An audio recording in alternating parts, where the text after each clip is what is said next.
Initially, I was going in, what brings you in, and I kind of give the backstory about what brings us in, and then I wait for them to give me what they think. Yeah, I don't do that anymore. Elijah, he literally has transcended the way that I approach probably everything.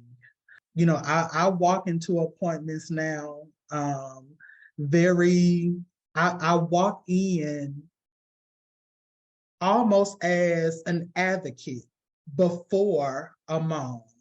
I walk in ready to say, this is what, this is why we're here.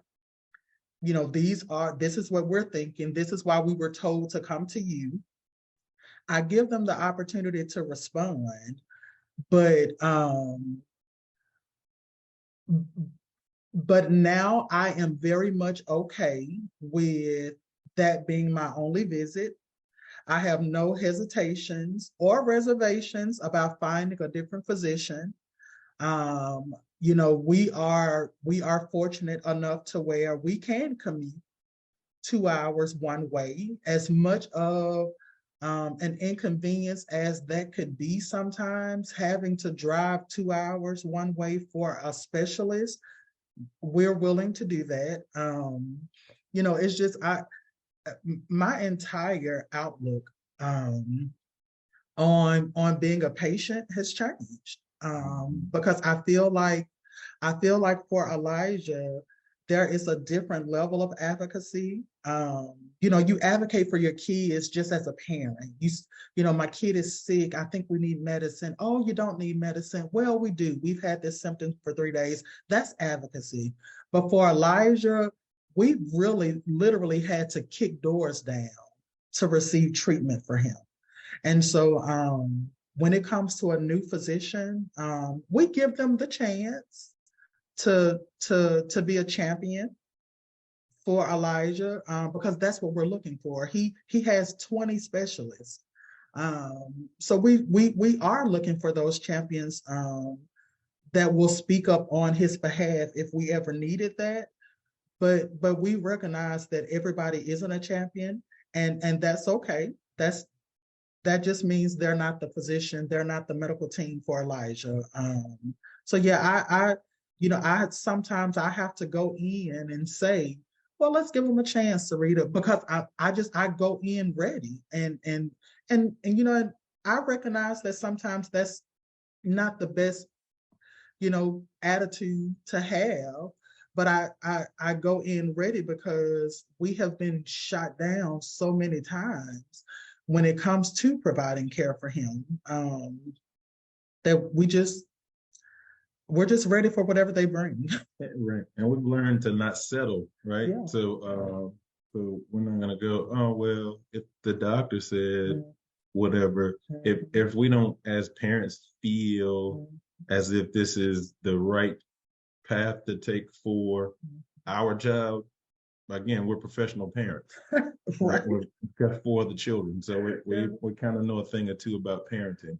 So if we don't feel like it's the right path, if this position is not the champion, then we're okay with moving on to the next. So for example, we're told what he was maybe 6 months old, that he needed a G-tube. And so our question was, or mine specific, my wife may have had more medical termed questions, but mine was, why does he need a G-tube? And the answer was, so that it would be easier to feed him. So my question to that was, okay, so why does he need a G-tube? Because yes, it would make it more convenient to feed him. And maybe my greedy kicked in with this one, because I can't imagine my stomach being filled and not being able to taste. That just seems like torture to me. Well, and let me just interject quickly. I think, just to provide context, Elijah was being orally fed. Yeah. Up until that point. Right. And so that's a good point. Right. Like, I mean, he was eating foods by mouth, and then all of a sudden, yeah, the G-tube was offered. And so, so it's not like he was having problem Right. feeding, right? It was, well, he's not big enough. Well, he doesn't, like every other child, he's different. He doesn't grow that fast, right? So he's a small kid, but feeding him through a G tube to make it more convenient for me is a disservice to him. So we're in the wrong space. So we're not going to do a G tube. Are you sure your doctor sent you over here? Well, I get that, but to the point, we're okay with saying we're not doing that. We're gonna try something different. And for us, it becomes, in that specific example, you know, the very next question now becomes, what are the goals? Right.